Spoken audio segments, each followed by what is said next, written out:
Fala aí, meu povo! Feliz Natal de novinho pra vocês. Já tinha feito um vídeo dizendo que provavelmente seria o último antes do Natal, não foi, porque eu queria falar algumas coisas sobre a muito impactante notícia de que o Flamengo tem um orçamento ou teve uma receita de mais de 2 bilhões de reais em 2025. Isso é uma ótima notícia para o Flamengo, mas tem viralizado desde ontem uma fala minha no De Placa de que o Flamengo está no limbo para fazer grandes contratações. Não é uma novidade essa fala minha, porque no meio do ano, quando o Flamengo tentou contratar o Mick Johnston, eu fiz aqui no canal um vídeo falando exatamente disso. Ontem eu expliquei isso outra vez, e eu vou explicar de novo aqui para vocês, porque para mim o Flamengo tem uma receita de 2 bilhões, vamos ver como será o mercado do Flamengo, só reforça tudo isso, então eu queria falar sobre a ótima notícia de ter 2 bilhões de orçamento, só que o problema que isso pode trazer não será um problema, mas talvez não será um salto de 2 bilhões que o Flamengo dará com esse orçamento. E eu também não queria deixar passar, e acho que temos que falar sobre isso, e especialmente os homens têm que falar sobre isso, porque o jornalismo esportivo e o público normalmente é muito mais masculino, então a gente tem que aproveitar essas oportunidades um pouco para parar e pensar da fala absolutamente absurda do presidente do Flamengo sobre a jornalista do Grupo Globo, a Renata Mendonça, né? Você não tenta desqualificar, diminuir o trabalho de alguém por uma característica física, como ele tentou fazer. Isso é desrespeitoso, é baixo. Assim, não basta ser rico, ter 2 bilhões de reais de orçamento, também é preciso ter nível. E o BAP não mostrou ter nível nessa declaração. Sobre a Renata. Sobre a Renata é isso, assim, você não pode desqualificar alguém, tentar ridicularizar alguém por uma característica física que você não gosta. Também, para começar, é isso, você não gosta dessa característica física. Então, vai por aí. E segundo, que a Renata fez um ótimo trabalho jornalístico, mostrando os problemas do Flamengo, do futebol feminino do Flamengo, de estrutura que tem.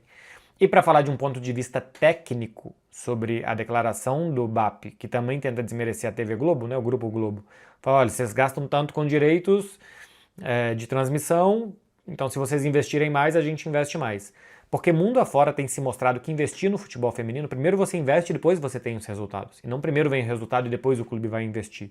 O Barcelona é a principal prova disso. O Barcelona gera no seu time feminino mais de 15 milhões de euros por ano. Isso é porque o clube investiu, ele apostou, porque inicialmente não tinha um investimento de 15 milhões por ano. Então o Barcelona ajudou a fomentar a modalidade do futebol feminino, Espanha e Europa afora, e colhe os frutos. Sem contar que, continuando de um ponto de vista técnico, para não falar do absurdo machista e misógino do BAP, do ponto de vista técnico, você reforça a sua marca, você reforça o seu posicionamento, você ganha uma parcela importante de torcedores e torcedoras que talvez não tenham a oportunidade de ir em um jogo do Flamengo, porque é bastante caro e é um jogo do Flamengo masculino, mas que podem ir e se sentir muito orgulhosos de vestir a camisa do Flamengo o dia que o time feminino ganhar um clássico, o dia que o time feminino ganhar um jogo importante. Então você cativa o seu torcedor, você angaria uma parcela diferente de torcedores. Tudo isso só rebatendo do ponto de vista técnico e não entrando no que eu acho que se deve falar sobre esse absurdo que os homens muitas vezes utilizam de tentar desmerecer alguém por uma característica física. O trabalho do BAP, como eu estou falando aqui, eu estou rebatendo do ponto de vista técnico e não mostrando aqui características do BAP que eu não gosto do ponto de vista físico dele, porque eu acho que isso é baixo e não basta ser rico, também precisa ter nível. Sobre os 2 bilhões de orçamento do Flamengo e por que isso não necessariamente vai fazer com que o Flamengo suba tanto e tanto de patamar, embora eu ache que vai subir, tá? Não é que eu estou falando que não adianta nada ganhar 2 bilhões, é porque simplesmente a gente não vai ver refletido exatamente isso em campo, ou pelo menos eu imagino que não. O Flamengo com esse orçamento, esses 2 bilhões e 100 milhões de reais, isso passa da casa dos 340 milhões de euros. Isso posiciona o Flamengo como a quarta principal receita do futebol espanhol, Barcelona, Real Madrid, Atlético de Madrid na frente, Real Madrid, Barcelona, Atlético nessa ordem, né? A segunda da França, só o Paris Saint-Germain ganha mais dinheiro. A terceira da Itália, Inter, Milan e Juventus ganham mais dinheiro do que 340 milhões de euros por ano. Seria a terceira do futebol alemão, só Bayern de Munique e Borussia Dortmund ganham mais dinheiro do que isso. E na Inglaterra seria o oitavo, eu não sei se eu vou lembrar de cabeça. Todos esses números eu estou tirando do Football Money League, que é um estudo que a Deloitte faz sobre a receita dos clubes, está na internet, só buscar Football Money League da Deloitte. As receitas do futebol inglês seguramente não por essa ordem, mas Manchester City, Manchester United, Arsenal, Tottenham, Chelsea, Liverpool e tem mais um que seria à frente do Flamengo e acho que depois o West Ham e o Aston Villa estariam logo abaixo. É o Big Six, né? Chelsea, Arsenal, acho que eu não lembrei do Arsenal, né? Chelsea, Arsenal, Manchester United, Manchester City, Liverpool, Tottenham. Bom, teria mais um que agora tá me escapando. Enfim, o Flamengo teria a 8ª principal receita do futebol inglês, a 4ª do espanhol, a 4ª do italiano, a 2ª da França, a 3ª da Alemanha. A questão é, e para mim é o problema, que é muito difícil atrair jogadores de uma classe média alta da Europa, e não dessa classe alta, essa classe A europeia, mas a classe média alta da Europa é difícil atrair para jogar no Flamengo, não por conta do Flamengo, mas por conta do futebol brasileiro. Porque assim, dá para atrair o Samulino, que é um jogador brasileiro, que quer ser reconhecido no seu país, coisa que ele saiu e fez carreira na Europa, né? Portugal, depois Valência, depois Atlético de Madrid. Então Samulino dá para atrair. Um Memphis Depay, que o Corinthians contratou, também dá para atrair, porque o Memphis ficou sem contrato na Europa, não achou nada na classe média europeia que atraísse ele, ficou sem contrato, não tinha onde jogar. Veio uma proposta de um salário europeu do Corinthians e o Memphis topou. O Saúl não tinha espaço no Atlético de Madrid, teve passagens apagadas por Sevilha e por Chelsea, também não teria nada interessante a nível competitivo na Europa, que não fosse um clube um pouco meio de tabela brigando por coisas secundárias, escolheu vir jogar em um clube que vai brigar por títulos no Brasil. Alguns jogadores desses, como Saúl e Memphis, dá para convencer, mas eles não são a regra, eles são mais a exceção, né? Então quer dizer que agora a gente vai tirar toda hora o mercado brasileiro e o Flamengo, jogadores do Atlético de Madrid, jogadores dos grandes clubes? Não, isso é mais exceção do que regra, porque o normal é que um jogador queira ficar no Betis para depois dar um salto para o Atlético de Madrid, Barcelona, para o Liverpool, alguma coisa assim, do que ele vir para o Flamengo ou para o futebol brasileiro. O Flamengo não consegue contratar Estevão, Endrick, jogadores que talvez ele mapeie aqui no Brasil antes dos outros, Vitor Roque e por aí vai, porque esses caras preferem esperar uma proposta do Barcelona, do Real Madrid, do Chelsea, do que dar um passo ao lado no Brasil. O Flamengo, há alguns anos, chegou a fazer proposta pelo Enzo Fernandes no River Plate e o Enzo preferiu o Benfica, um valor similar, porque é melhor para o Enzo na visão dele e para o Benfica, que ali ele já está disputando a Liga dos Campeões, e quem sabe aparecer e vir o Chelsea pagar 120 milhões por ele. No Flamengo, ele teria que, depois de sair do River e vir para o Flamengo, dar o passo europeu que ele já tinha oportunidade de dar com o Benfica. Então o Flamengo tem dinheiro suficiente para contratar um Enzo Fernandes, para contratar um jogador de um clube importante da Europa, mas é mais difícil atrair para vir jogar no Brasil, porque o centro do futebol é a Europa. Queira o Flamengo ou queira não, queira nós ou não queremos nós. Eu até acho que a gente quer que o centro da Europa seja o futebol brasileiro, o futebol sul-americano, mas não é. Então é muito difícil atrair o jogador para jogar aqui. Quem consegue atrair e tirar grandes jogadores do futebol europeu é a Arábia Saudita, que aí tem um dinheiro que nem os europeus têm, né? Você vai pagar 200 milhões de euros por ano para o Cristiano Ronaldo, 40 milhões para o Kanté, e por aí vai. Você vai gastar um dinheiro absurdo, que nem na Europa tem, então os caras vão para a Arábia Saudita, mas eles nem vão com uma pretensão esportiva. Por mais que eles falem, né, que o futebol lá está se desenvolvendo e tal, todo mundo sabe que quem vai para a Arábia Saudita vai para ganhar dinheiro, porque a liga de lá não é uma liga importante como são as principais ligas europeias e como é a Liga dos Campeões. Então, por mais que o Flamengo tenha todo esse dinheiro, ele chega num limite do que dá para ele contratar no Brasil e na América do Sul. O Boto, inclusive, disse que o mercado sul-americano é pequeno para o Flamengo, e eu concordo com o Boto, porque aqui ele chega num nível que assim dá para contratar um Carrascal, mas não dá para contratar um Enzo Fernandes. Porque o Carrascal, talvez a Europa e o bom nível da Europa seja muito para o Carrascal, mas para o Enzo Fernandes, não. Então você chega num limite do que você consegue fazer aqui. E ao mesmo tempo, o Flamengo já tem um time bom o suficiente que é difícil contratar um atacante melhor que o Pedro.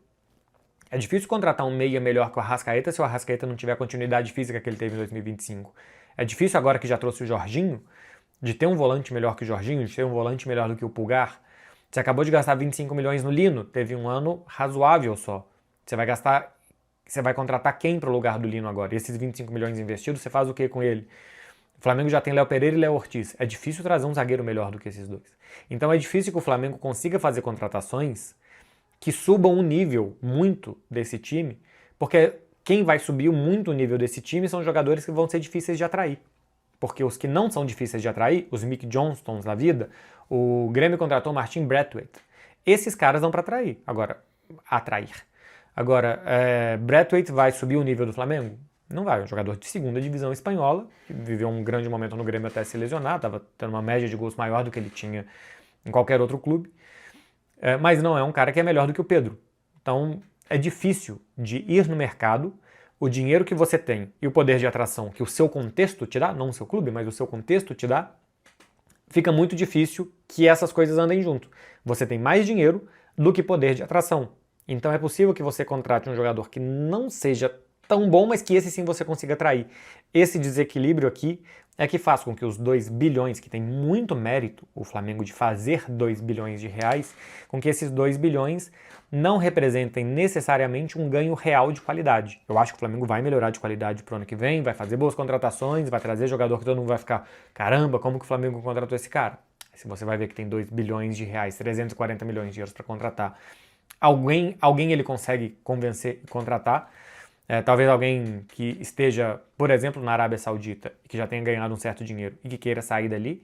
Recentemente, Fred e eu fizemos um Fred Beckler Explicam, falando, por exemplo, Mauro Icardi, que está no Galatasaray. É uma boa. 32 anos, acaba contrato, tem um salário de 50 milhões de reais anuais, dá um contrato de 4 milhões por mês, é um contrato aí de Memphis, de Neymar, alguma coisa assim, coisa que no Brasil estão pagando, clubes que têm menos dinheiro que o Flamengo estão pagando. Talisca daqui a pouco acaba o contrato. Eu cheguei a falar que eu gostaria do Rossello, por exemplo, que é um jogador de 35 anos, que por onde foi fez os seus gols, que fez uma boa temporada pelo Real Madrid, que é melhor do que o Pedro, não, mas é um nível, acho que, razoavelmente parecido, acho o Pedro melhor, mas é um cara que dá pra jogar, e é um cara que também vai ficar livre no mercado, enfim.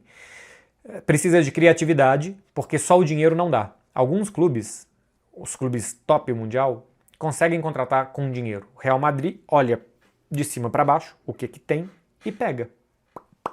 Vai lá e pega. O Bayern de Munique na Alemanha, ele vai lá e pega. Ele vai lá e pega um jogador do Borussia Dortmund, ele vai lá e pega um jogador do Borussia Mönchengladbach, ele vai lá e pega um jogador do Schalke, e ele vai contratando assim. A Inter de Milão com Barella e com Bastoni, por exemplo, chegaram muito jovens. O Neuer foi para o Bayern de Munique via Schalke 04, e antes tinha ido Lewandowski, tinha ido Mario Götze, tinha ido Hummels, e por aí vai. Então, alguns clubes conseguem ser tubarões ou nacionais ou continentais. O Bayern também consegue ser um tubarão continental, porque também tem uma grande receita, o poder de atração da liga é um pouco diferente de uma Premier League, de um Real Madrid ou Barcelona. Enfim, cada um tem o seu contexto. O Flamengo, os contextos prejudicam muito. A Liga Brasileira, o sair da Europa, o não estar no centro mundial do futebol, prejudica o Flamengo, embora tenha esse orçamento todo.